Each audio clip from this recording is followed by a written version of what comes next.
back with comedian David Boyle, and I'm quitting alcohol. So we finally got the band back together today, the Oppression Chamber fucking crew, John Doerr and Izzy Ali. For two guys that have virtually nothing going on, I shouldn't say virtually, I should say literally nothing going on. They have been two very hard cunts to wrangle together. They are both doing nothing almost all the time, and they still can't find a couple of hours in their fucking schedule to record a podcast. It's the only audience they have. And they're like, nah, I can't do it this month. I gotta chill. Nah, I can't do it tonight. I gotta go see my drug dealer. I can't do it next week either. I've got one day of work on Friday, so I can't do it Monday, Tuesday, Wednesday, or Thursday because I need to work myself up to that one day. Useless fucking cunts they are, but fuck, it was good to see their heads. It's just nice to see some familiar faces, really. It's nice to see some, how do you put it, non-Indian heads. In the last 4 months, I've only seen 4 whiteys. 4 in total, and they were together. They were at a restaurant. They were old. They looked German. I was like, should I go over and speak to them? I wouldn't even need to have a reason to go speak to them. I would just need to walk up to them. They'll see my skin. They'll kick a fucking chair out. They'll be like, sit down. Join us. But I didn't go up to them because they were fucking old and German, so that's 2 strikes against their name. But it was nice to see them. You just got to mix it up every now and then. But it was good to get the fucking band back together. I hadn't really been speaking to them that much since I got here, so it was a good catch up. Zoom is so fucked. It dropped out a couple of times, but I think it'll come out all right. I've got to send my audio file over to Big John Doerr. He'll sort it out, so that podcast will be coming out in the next few days, maybe Monday or something like that.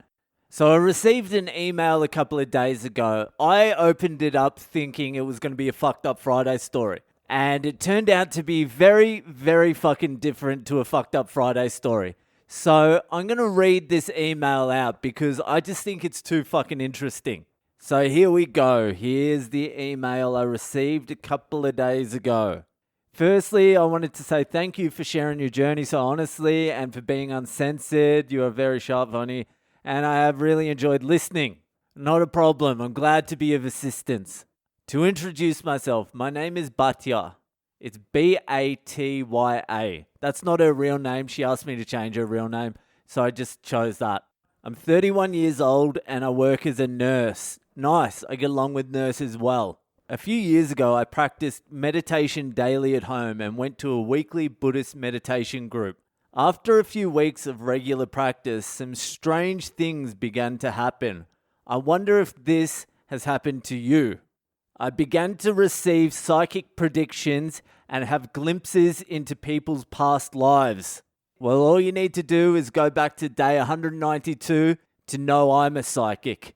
I haven't glimpsed into any past lives yet, but I have these weird memories that I don't think are mine, like flashes. But anyway, let's continue. I know it sounds crazy. It wasn't something I was able to control or turn off. I don't think I was ready to handle those abilities and still have no idea how to incorporate that into my regular life.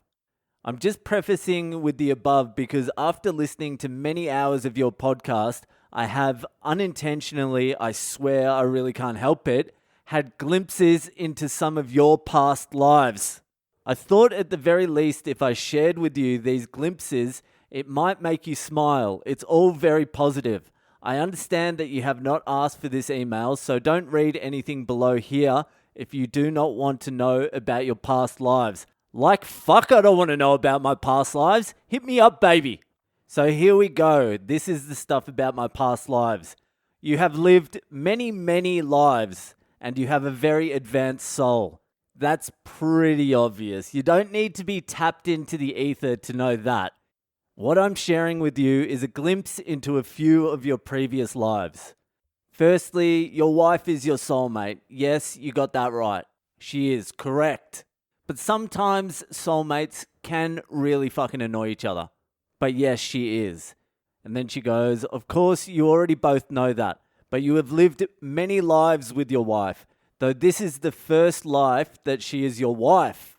In a previous life, you were brothers and Buddhist monks living a very simple and peaceful life somewhere in Southeast Asia in a forest-type setting. That makes complete sense to me. I do feel like I have a bit of Buddhist monk living in a forest in me. I want to be a Buddhist monk living in a forest in this fucking life too. Might be a little bit late for this life. She continues, in another life, you are also an Asian boy here.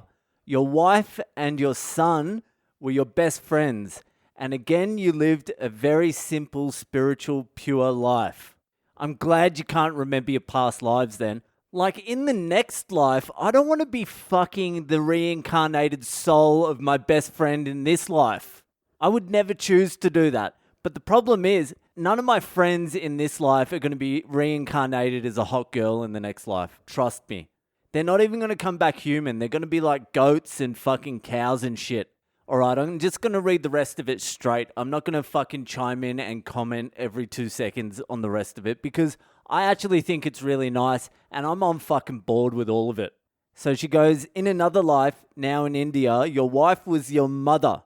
She was a wonderful mother and you loved each other very much. Your mother was deeply spiritual and she guided you and protected you. And although by modern Australian standards, these past lives would be considered poor, you were very rich in family and friendship, rich in spirituality, and naive to much of the suffering and the horrors of the world. You were very innocent.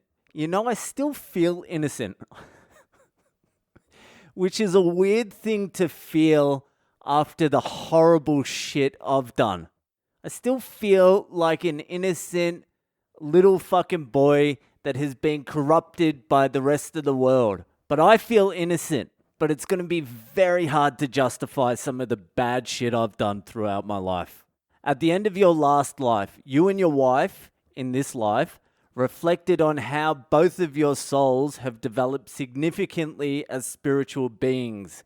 Neither of you are materialistic, and in previous lives had enjoyed being connected to nature, God, animals, and other spiritual humans. As such developed souls, you and your wife decided and planned that this life would be a great opportunity to throw you some big challenges. That is why you were born a Boyle.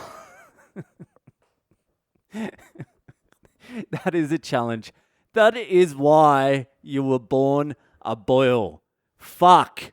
That is a challenge. I was really trying to challenge myself by choosing to be a fucking Boyle. And then she says, this was in the best interest of developing your soul. I don't know about that. I think I would have been a lot better off continuing to be a Buddhist monk under a tree somewhere in Southeast Asia. I feel like becoming a Boyle has knocked me back a few fucking millennia. I feel like the damage I've done as a Boyle is gonna take me a lot of fucking lives to repair. You picked your mother and father. I have to mention that you deliberately selected an alcoholic mother. There is a very specific kind of trauma that a child faces when born to a parent of addiction. You also picked your schizophrenic brother and you picked that you would become an alcoholic. Jesus Christ, for a fucking advanced soul, I was making some fucking pretty bad decisions up there. Does that mean my brother chose the schizophrenia as well? Because every now and then he does seem very holy. That's a big fucking challenge. He must be a super advanced soul. And to be honest with you, I really think he is. There's something angelic about him. But boy, he's had a fucking tough life, this one. And I chose to be an alcoholic. I didn't have to choose that before I was born. I chose that consciously this life as well. You selected living in Australia in these modern times where money is so important to so many people and where there are distractions, temptations, and addictions everywhere. You and your wife decided in this life to live as a married couple.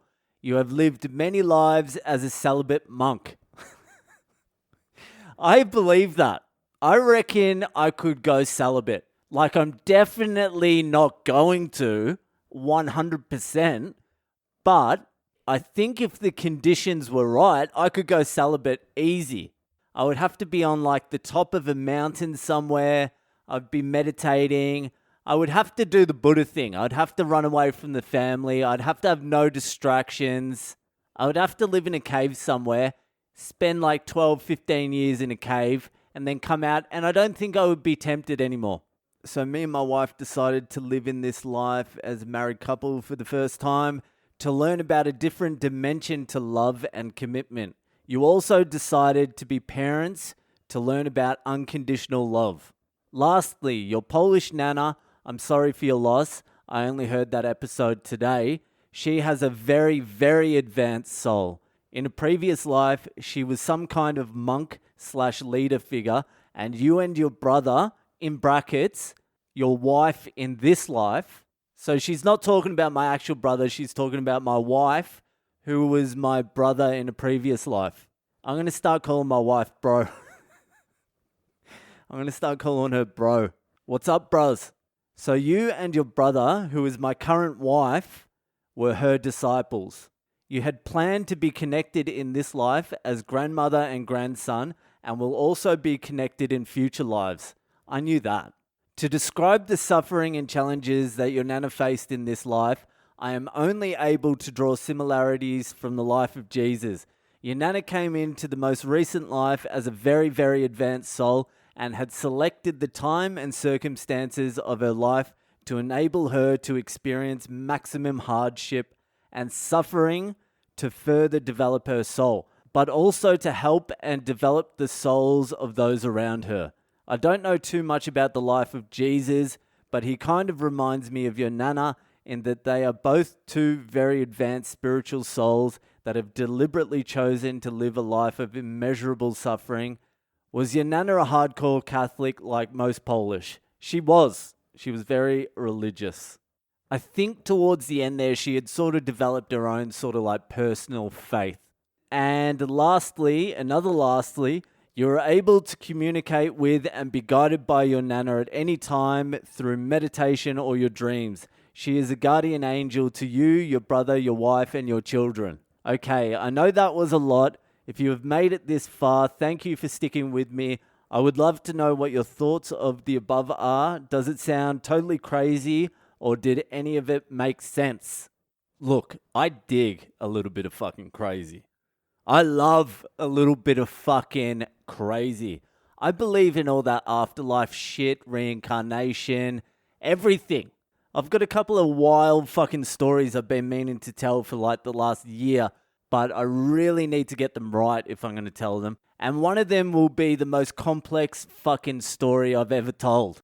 I've never even told anyone the whole entire story in full before.